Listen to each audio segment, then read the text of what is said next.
قسطنطینیہ کے شہنشاہ شاہ اموری نے دمیاط کے حوالے سے اپنی پچھلی شکست کو فراموش نہیں کیا تھا۔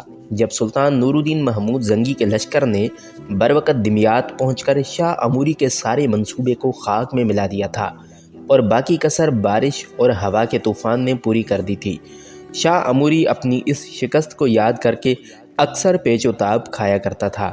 اگر اس کا بس چلتا تو وہ سلطان نور الدین محمود زنگی اور سلطان صلاح الدین ایوبی کے ساتھ ان کے خاندانوں کا نام و نشان تک مٹا دیتا۔ ابھی وہ دمیاط کی شکست کے زخموں کو کرید ہی رہا تھا کہ فرانس کا مشہور کاہن بطریق یروشلم پہنچا۔ شاہ اموری ذاتی طور پر بطریق سے واقف نہیں تھا، مگر بطریق شاہ فرانس لوئس ہفتم کا خصوصی خط لے کر آیا تھا۔ اس خط میں تحریر تھا: یسوع مسیح آپ کی اور یروشلم کی حفاظت کرے۔ میں مقدس کاہن بطریق کو آپ کی خدمت میں بھیج رہا ہوں۔ یہ ہمیں بتائے گا کہ کن اوقات میں مسلمانوں پر حملہ کیا جائے تاکہ صلیبی آئندہ شکست و ریخت سے محفوظ رہ سکیں۔ مقدس کاہن بے شمار روحانی طاقتوں کا مالک ہے۔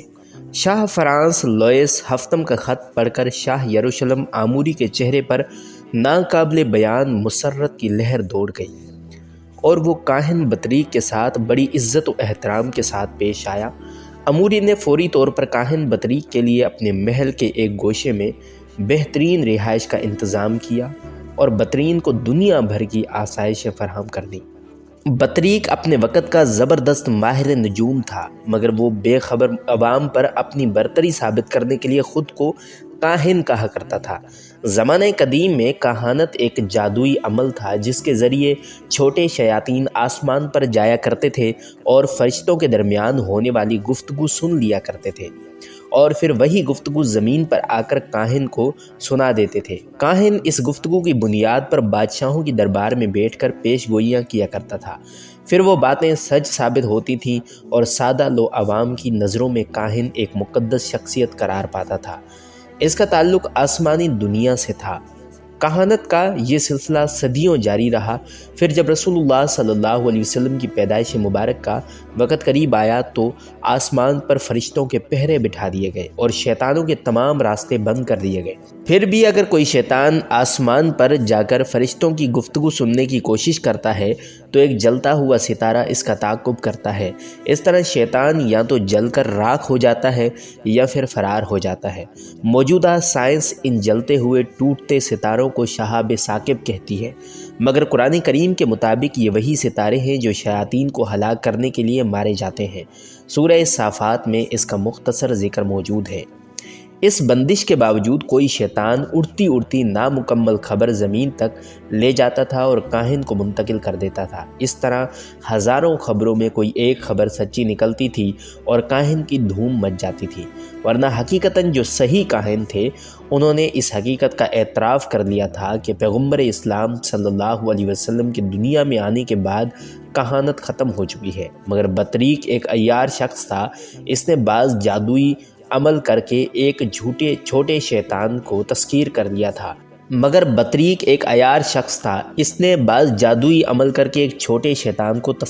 لیا تھا۔ جو مختلف انداز میں شعبدہ بازی کے کرتب دکھایا کرتا تھا۔ موجودہ زمانے میں بھی ایسے شعبدہ باز اور جادوگر موجود ہیں جو انسان کو ہپناٹائز کر دیتے ہیں اور ان کی نظر باندھ دیتے ہیں۔ سفلی علوم کیونکہ شیطانی علوم ہوتے ہیں، اس لیے ان کا عامل بھی غلیظ اور گندے کردار کا حامل ہوتا ہے۔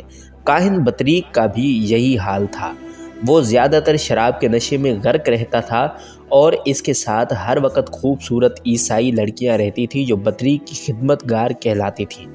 ان لڑکیوں کی وہی حیثیت تھی جو پرانے زمانے میں دیوداسیوں کی ہوتی تھی۔ دیوداسیاں مندروں کی خدمت کے ساتھ بدکار پجاریوں کی ہوس کی تکمیل بھی کرتی تھیں۔ شاہ یروشلم اموری خود شراب پیتا تھا اور نہایت عیاش انسان تھا، اس لیے اسے کاہن بطریق کے کردار میں کوئی عیب نظر نہیں آیا۔ پھر بھی اس نے چند روز بعد ہی بطریق کی روحانی طاقت کا امتحان لیا۔ شاہ یروشلم اموری نے کاہن بطریق سے سوال کیا تھا: کیا مستقبل قریب میں میرے لیے کوئی اچھی خبر ہو سکتی ہے؟ کاہن بطریق نے اپنا پہلا شعبدہ دکھانے کے لیے کمرے میں اندھیرا کر دیا، پھر زور زور سے اپنا کوئی منتر پڑھنے لگا۔ وہ نامانوس الفاظ شاہ یروشلم کی سمجھ سے بالا تر تھے۔ کچھ دیر تک کمرہ بطریق کے منتر سے گونجتا رہا، پھر وہ چند لمحوں کے لیے خاموش ہو گیا۔ تھوڑی دیر بعد کمرے کی چھت سے ایک گولا نمودار ہوا جو اپنے عجم میں 14ویں رات کے چاند کے برابر تھا۔ شاہ یروشلم نے بڑی حیرت سے اس روشن گولے کو دیکھا۔ گولا آہستہ آہستہ نیچے اتر آیا اور کمرے کے وسط میں اتنی بلندی پر ٹھہر گیا کہ دراز قامت انسان کا ہاتھ بھی اسے نہیں چھو سکتا تھا۔ کاہن بطریق شاہ یروشلم سے مخاطب ہوا، اب اپنا سوال دہرائیے، آپ کو فوراً جواب مل جائے گا۔ صلیبی شہنشاہ اموری نے اپنا سوال دہرایا تو روشنی کے گولے سے ایک ہیبت ناک آواز ابھری، تمہیں بہت جلد ایک اچھی خبر ملے گی۔ جیسے ہی وہ آواز ختم ہوئی، روشنی کا گولا غائب ہو گیا۔ کاہن بطریق نے اٹھ کر اندھیرے کمرے میں دوبارہ کافوری شمع جلا دی۔ شاہ یروشلم کے چہرے سے غیر معمولی خوشی کا اظہار ہو رہا تھا۔ پھر دوسرے دن ہی اموری کے جاسوسوں کا خط آ گیا۔ یہ خبر سن کر کے شاہ یروشلم پر ہیجانی کیفیت طاری ہو گئی۔ نجم الدین ایوب جیسے تجربہ کار سالار کی موت اور صلاح الدین کی فوجی طاقت کا 2 حصوں میں تقسیم ہو جانا ایک اتفاق تھا، مگر شاہ اموری نے اس اتفاق کو کاہن بطریق کی روحانی طاقت سے تعبیر کیا اور وہ بلا تاخیر دمیاط پر حملہ کرنے کی تیاریاں کرنے لگا۔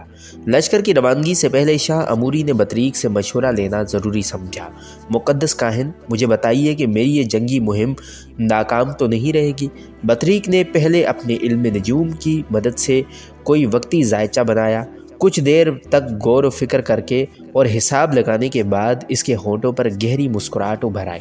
شہنشاہ کو مبارک ہو کہ تمام راستوں اور ستاروں کی رفتار آپ کے حق میں ہے اور دشمن کے خلاف۔ اگر آسمان نے مداخلت نہیں کی تو آپ کی فتح یقینی ہے۔ پھر بطریق نے اپنی تسلی کے لیے روشنی کے گولے سے بھی مدد لی اور اس سے بھی یہی آواز آئی کہ شہنشاہ کو عظیم و عالیشان کامیابی حاصل ہوگی۔ یہ دونوں خبریں سن کر شاہ یروشلم آنکھوں میں فتح کا خمار لیے ہوئے اپنے لشکر کے ساتھ آگے بڑھا۔ ابھی صلیبی لشکر نے نصف فاصلہ طے کیا ہوگا کہ یکایک اندھیرا سا پھیلنے لگا، اگرچہ وہ ٹھیک دوپہر کا وقت تھا۔ شاہ اموری نے بدلتے ہوئے موسم کو بڑی حیرت سے دیکھا۔ پھر اس نے اپنے سالار ولیم جوزف کو مخاطب کرتے ہوئے کہا، کہیں ایسا تو نہیں کہ گزشتہ محاصرے کی طرح ہم پھر کسی آفت آسمانی کا شکار ہو جائیں؟ وہ تو محض ایک اتفاق تھا مقدس شہنشاہ، سالار ولیم جوزف نے پرجوش لہجے میں کہا، اور یہ موسم بھی آندھیوں کا ہے۔ احتیاطاً ہم کچھ دیر کے لیے اپنا سفر روک دیتے ہیں۔ اگر آندھی آئی بھی تو چند گھنٹوں سے زیادہ اس کا اثر باقی نہیں رہے گا۔ ولیم جوزف کے مشورے سے شہنشاہ اموری نے اپنی فوج کو آگے بڑھنے سے روک دیا اور آسمان کی طرف دیکھنے لگا۔ اندھیرا اور گہرا ہوتا جاتا تھا۔ سالار ولیم جوزف اور دوسرے سپاہی بھی پریشان نظر آ رہے تھے۔ پھر کچھ دیر بعد کسی کو کچھ نظر نہیں آ رہا تھا۔ دوپہر کا وقت تھا مگر اس پر آدھی رات کا گمان ہو رہا تھا۔ پھر یکایک ہوا کے جھونکے چلنے شروع ہو گئے۔ یہ کالی آندھی کے آثار تھے۔ آسمان پھر ہمارے خلاف کوئی گردش کر رہا ہے۔ شاہ یروشلم اموری نے چیخ کر کہا، واپس لوٹ چڑھو، کہیں یہ سیاہ آندھی ہمیں برباد ہی نہ کر ڈالے۔ سالار ولیم جوزف نے اپنے حکمران کو سمجھانے کی کوشش کی، مقدس شہنشاہ، ہماری فوج آدھے راستے سے فاصلہ زیادہ طے کر چکی ہے، ہمیں آندھی کے رکنے کا انتظار کرنا چاہیے۔ میں اس آندھی کو خوب جانتا ہوں، یہ نہیں رکے گی، شاہ اموری نے غضبناک لہجے میں کہا اور اپنے گھوڑے کا رخ یروشلم کی طرف موڑ دیا۔ مجبوراً سالار ولیم جوزف اور اس کے لشکر نے بھی اپنی واپسی کا راستہ شروع کر دیا۔ آندھی کے جھونکوں کی شدت بڑھتی ہی جا رہی تھی۔ اندھیرا ہونے کے باعث گھوڑوں کا دوڑانا بھی ممکن نہیں تھا۔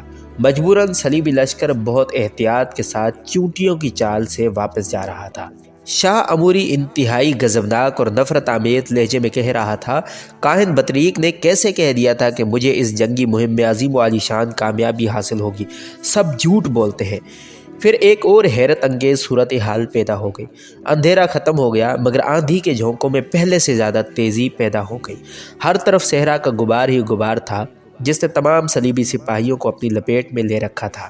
پھر ایک اور حیرت انگیز صورتحال پیدا ہوئی۔ اندھیرا ختم ہو گیا مگر آندھی کے جھکڑوں میں پہلے سے زیادہ تیزی پیدا ہو گئی۔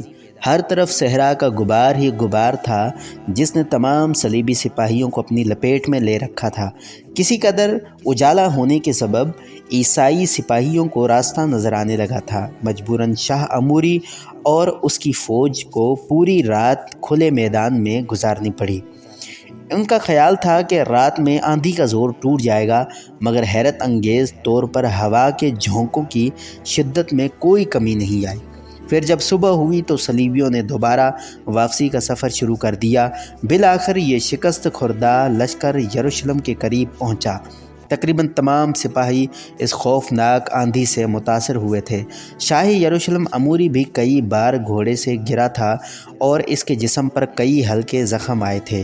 سینکڑوں کی تعداد میں گھوڑے اور ان کے سوار آپس میں ٹکرا کر شدید زخمی ہوئے تھے۔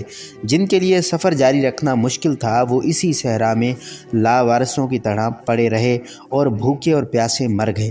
یروشلم پہنچ کر شاہ اموری نے بھرے دربار میں کاہن بطریق کو ذلیل کیا۔ تیرا علم جھوٹا ہے، اس لیے تجھ پر لازم ہے کہ اسی وقت یروشلم کی حدود سے نکل جا، میں تیری صورت تک دیکھنا نہیں چاہتا۔